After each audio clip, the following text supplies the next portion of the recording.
Hello and welcome back. Today we are going to be taking a look at Riding the Tiger by Aron.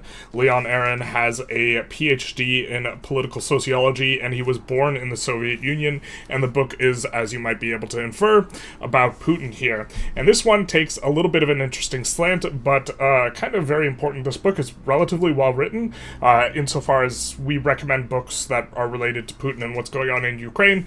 Just kind of want to front load and say this one's pretty good. It's pretty concise. There's about 120 pages of actual substantive content, and then like 80 pages of notes and or sources, this type of thing. And so it is rather short or concise.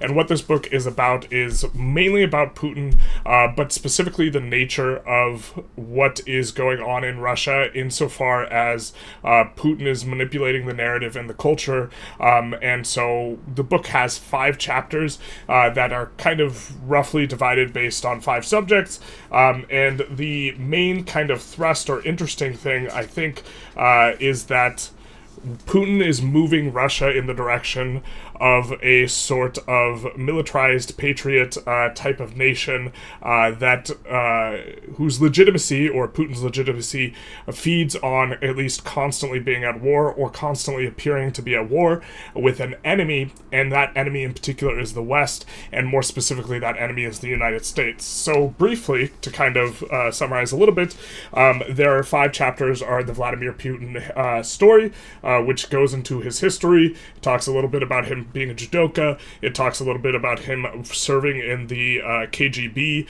specifically in Germany. In particular, it cites an instance that was particularly formative for Putin, which was when the embassy, I think, was attacked when he was in there busy burning documents following the fall of the Berlin Wall, and that was an instant where he kind of had his back against the wall and was in a very serious danger in that particular instance.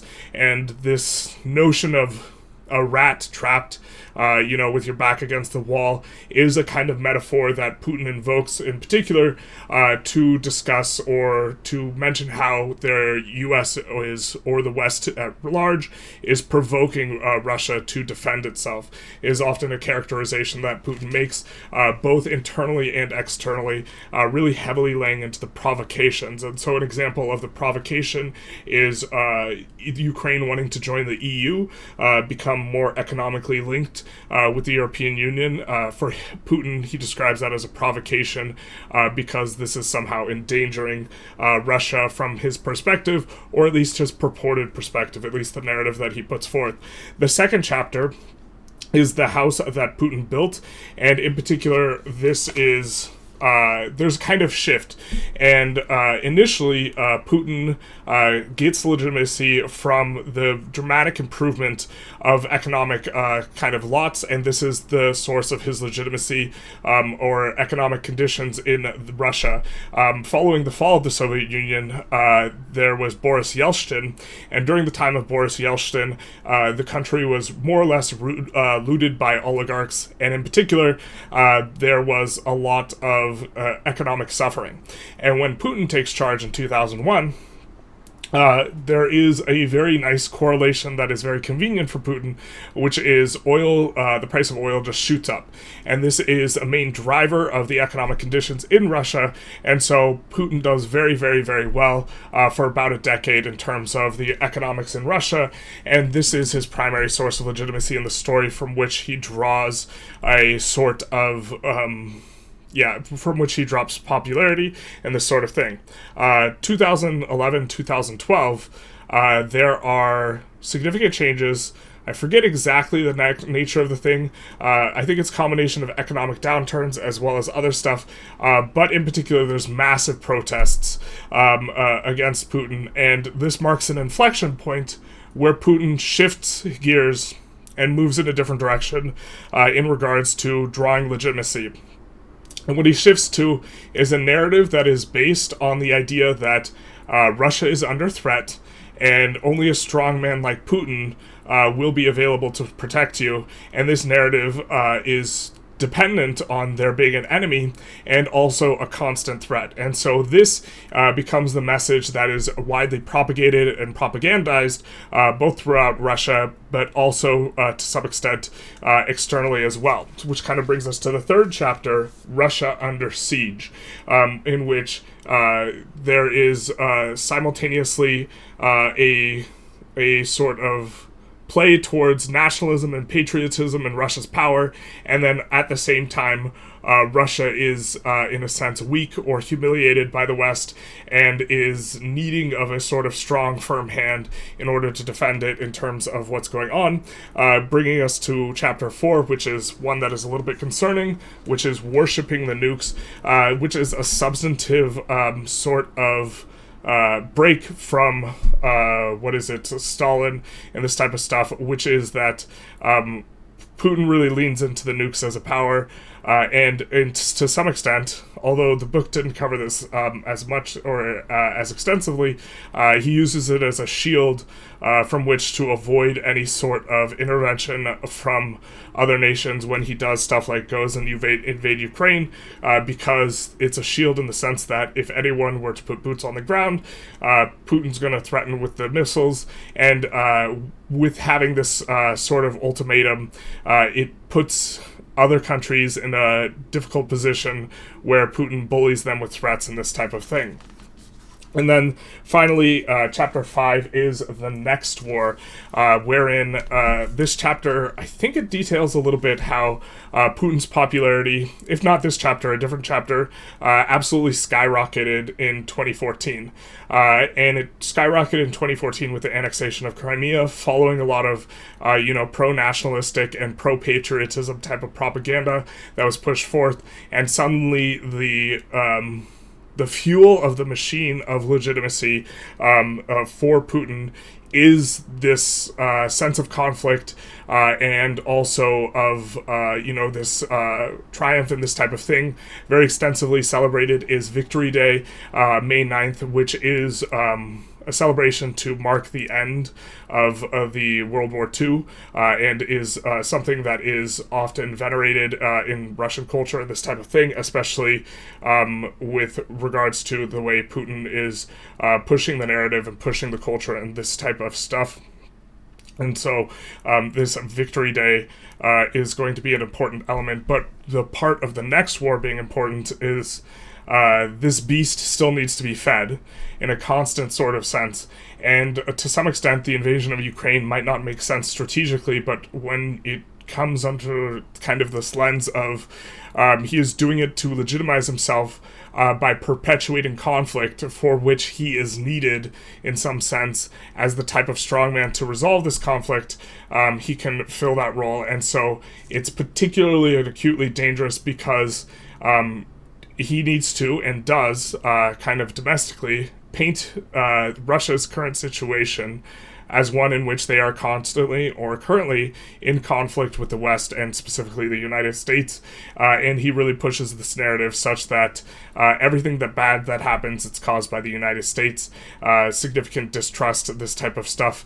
And effectively, from the perspective of Russia, they are in conflict or a sort of non-kinetic war with the United States. In particular, there's kind of two quotes I wanted to cite that were surveys, which they might not, you might doubt like the numbers and the legitimacy of the numbers and this type of thing, but I thought they were good examples that the book highlighted of the way in which the culture shifted in Russia to become more nationalistic, more militaristic, more okay with kind of the atrocities or the kind of more barbaric approach to things for the sake of security. And so asked in 2010 national survey whether Russia must restore its status of a great empire, 78% replied it must, certainly, or more yes than no. It was not the Soviet Union wanted back, it was the status as the world's superpower, the moral, as well as military counterweight to the United States. Let's see. In 1999, only 1 in 3 Russians thought their country was a great power. By 2019, after the annexation of Crimea, and the sharpening of the confrontation with the West, 7 in 10, so that's roughly doubling of the percent, were convinced this was the case. Moving on a little bit, he sounded sincere because he was. Putin and his closest circle were overcome with feelings of humiliation and betrayal by the West. A little bit later, Crimea was not about territory, it was about the redemption of one's own humiliation. And there was an enormous swell of popularity following the annexation of Crimea, in Russia for Putin, not just because it was a seizure of territory, but it, in a sense, legitimized the sorts of claims that we are on the grand stage. The United States, it does not dictate stuff to us, and in a sense, it was used as a way of saying we have overcome the United States by virtue of seizing this land and then being unable to stop us. A few more numbers from Russia under siege. 3 in 4 Russians considered the Soviet, I think this is after a lot of the interventions that Putin took. 3 in 4 Russians consider the Soviet period the best time in the history of their country. Stalin's ghost arose from the restored primacy of state over civil society. A little bit later, could the victimization of the Soviet people during the Stalin era be justified by great aims and results achieved in the shortest possible time? Pollsters ask. In 2008, 60% said no. In 2019, the proportion was down to 44%. Among younger adults, 4 in 10 said they knew little or nothing about the mass murders. In 2015, the Duma passed a law to provide state pensions to secret police informers. A little bit later, in 2005, 4 in 10 respondents agreed that Stalin's purges in the 1930s killed tens of thousands of officers. By 2021, that share was down to 17%. Was Stalin's disregard for casualties to blame for the Red Army's losses being so much higher than those of the Germans? In 1991, 33% agreed. In 2008, fewer than 1 in 10 agreed. A little bit later, by 2021, Stalin was admired, respected, or liked by 60% of Russians, and disliked, feared, or hated by 14%. In 2001, the numbers were 34% and 43%. And so he paints this picture of this dramatic shift from using economics as a legitimizing force, to invoking the militaristic past of the Soviet Union and the militaristic future of Russia as a means of gaining legitimacy. There's a few pictures in here. There's quite a few pictures of the ways in which, for example, ICBMs and military equipment are paraded through the streets. And I think perhaps the more striking images are of how children are from a young age kind of trained to be soldiers, or trained to look at themselves as fighting in a war, fighting in a conflict. Let's see if we can find any of these kids there we go. There are parks or state parks that are set up where kids can go fire guns and this type of thing. You can see there's a little kid holding a massive rifle, and I think this is one of the parks in which, this is children inspecting weapons at Patriot Park. So this is kind of a park where they can go, and the whole entire idea is that, you're trying to push the identities as soldiers. They talk about how he, affected the curriculum that was present in Russian schools towards achieving this end. So that's kind of, I think, a little bit of a brief summary. I don't think we'll go too much into examples, but that is more the nature of the thing, where it's focused on I think the shift is maybe the way to kind of capture what it's focused on. The shift from an economic focus to a militarized one, and kind of painting that both in terms of Putin's responsibility as well as he's both responsible and kind of in favor of this type of thing. It fits with his personality. And to some extent, the metaphor is that he's now riding the tiger, and to some extent, this culture might be one that kind of escapes his degree of control. And towards the very end, they hint at perhaps the beginnings of loss of control for Putin due to lack of success in Ukraine.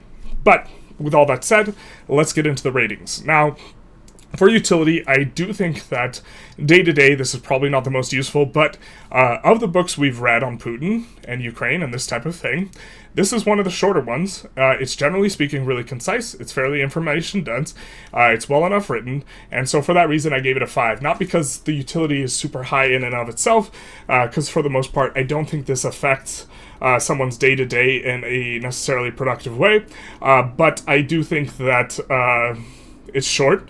And if you wanted to read a book on Putin slash the culture that is being pushed by Putin and this type of thing, that this would be one of the better shouts. I think it's one of the better written ones, one of the better written pieces that I've read so far, and is kind of more let's say, academic and objectively oriented.